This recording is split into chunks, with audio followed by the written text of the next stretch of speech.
ಕುವೆಂಪು ವಿಶ್ವಮಾನವ ಕ್ಷೇಮಾಭಿವೃದ್ಧಿ ಟ್ರಸ್ಟ್ ಮೈಸೂರು ವತಿಯಿಂದ ದೆಹಲಿ ಕರ್ನಾಟಕ ಸಂಘ ದೆಹಲಿ ಇವರ ಸಂಯುಕ್ತಾಶ್ರಯದಲ್ಲಿ ರಾಷ್ಟ್ರಕವಿ ಕುವೆಂಪು ಅವರ ಸಾಧನೆ ಮತ್ತು ಕೊಡುಗೆ ಕುರಿತ ವಿಚಾರ ಸಂಕಿರಣ ದೆಹಲಿ ಕರ್ನಾಟಕ ಸಂಘದ ಸಭಾಂಗಣದಲ್ಲಿ ನಡೆಯಲಿದೆ ಎಂದು ಕರ್ನಾಟಕ ಸಂಘದ ಅಧ್ಯಕ್ಷ ಬಿ ಜಯಪ್ರಕಾಶಗೌಡ ತಿಳಿಸಿದರು.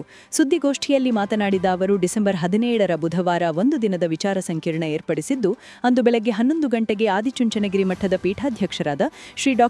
ನಿರ್ಮಲಾನಂದನಾಥ ಸ್ವಾಮೀಜಿ ವಿಚಾರ ಸಂಕಿರಣ ಉದ್ಘಾಟಿಸಲಿದ್ದು, ಬೇಲಿಮಠದ ಶಿವಾನುಭವ ಚರಮೂರ್ತಿ ಶಿವರುದ್ರ ಸ್ವಾಮೀಜಿ, ಕೆಂಗೇರಿ ವಿಶ್ವ ಒಕ್ಕಲಿಗರ ಮಠದ ಪೀಠಾಧ್ಯಕ್ಷ ಡಾ. ನಿಶ್ಚಲಾನಂದನಾಥ ಸ್ವಾಮೀಜಿ ದಿವ್ಯ ಸಾನ್ನಿಧ್ಯ ವಹಿಸುವರು. ಮುಖ್ಯಮಂತ್ರಿ ಸಿದ್ದರಾಮಯ್ಯ ರಾಷ್ಟ್ರಕವಿ ಕುವೆಂಪು ಅವರ ಭಾವಚಿತ್ರ ಅನಾವರಣಗೊಳಿಸಿ ಶ್ರೀ ರಾಮಾಯಣ ದರ್ಶನಂನ ಹಿಂದಿ ಆವೃತ್ತಿಯನ್ನು ಬಿಡುಗಡೆ ಮಾಡುವರು ಎಂದರು.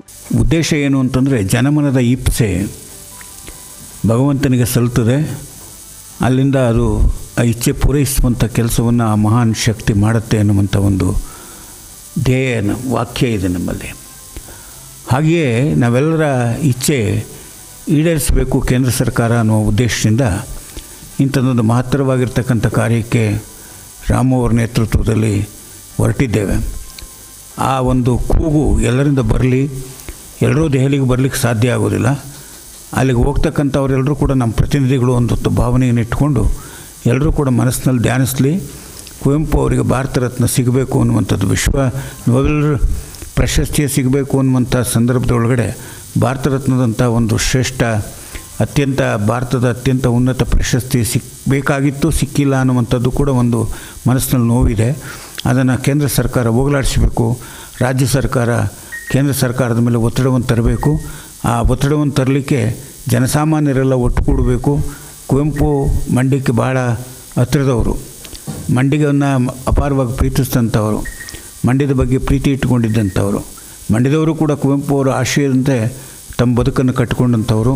ಆ ದಿಶೆಯಲ್ಲಿ ಕುವೆಂಪು ಅವ್ರನ್ನ ಹತ್ತಿರದಿಂದ ನೋಡಿದಂಥ ನಮ್ಮ ಹಿರಿಯರಾದಂಥ ಕೆ ಟಿ ವೀರಪ್ಪನವರಿದ್ದಾರೆ. ನಾಗಣ್ಣನವರು ಅವರ ಸಾಹಿತ್ಯವನ್ನು ಸಮಗ್ರವಾಗಿ ಓದ್ಕೊಂಡಿದ್ದಾರೆ. ನಾವೆಲ್ಲರೂ ಸ್ವಲ್ಪ ಓದ್ಕೊಂಡಿದ್ದೀವಿ. ಹಾಗಾಗಿ ಈ ವಿಷಯವನ್ನು 17ನೇ ತಾರೀಕು ದೆಹಲಿಯ ಕರ್ನಾಟಕ ಸಂಘದ ಆಶ್ರಯದಲ್ಲಿ ನಡೀತಕ್ಕಂಥ ವಿಚಾರ ಸಂಕಿರಣದಲ್ಲಿ ಅವರ ಸಾಹಿತ್ಯವನ್ನು ಅಲ್ಲಿ ದೆಹಲಿಯ ಜನಕ್ಕೆ ಪರಿಚಯ ಮಾಡಿಕೊಡೋದ್ರ ಮೂಲಕ ದೆಹಲಿಯ ಗಮನವನ್ನು ಸೆಳೆಯೋದಕ್ಕೆ ಹೊರಟಿರ್ತಕ್ಕಂಥ ರಾಮು ಅವರ ನೇತೃತ್ವದ ತಂಡಕ್ಕೆ ನಾವೆಲ್ಲ ಶುಭಾಶಯಗಳನ್ನು ಹೇಳಬೇಕು. ಮತ್ತು ಎಲ್ಲ ಜನರು ಕೂಡ ಒಕ್ಕೊರಲಿನಿಂದ ಕುವೆಂಪು ಅವರಿಗೆ ಭಾರತ ರತ್ನ ಪ್ರಶಸ್ತಿ ಸಿಗಬೇಕು ಅಂತ ಆಶಿಸಲಿ ಅಂತ ಹೇಳಿ ಗೋಷ್ಠಿಯಲ್ಲಿ ಟ್ರಸ್ಟ್ ಅಧ್ಯಕ್ಷ ಎಚ್.ಕೆ. ರಾಮು, ಪ್ರಸಾರಾಂಗದ ನಿವೃತ್ತ ನಿರ್ದೇಶಕ ಕೆ.ಟಿ. ವೀರಪ್ಪ, ನೇಗಿಲ ಯೋಗಿ ಅಧ್ಯಕ್ಷ ಎ.ಸಿ. ರಮೇಶ್, ಕೆ.ಟಿ. ಚಂದ್ರು ಇದ್ದರು.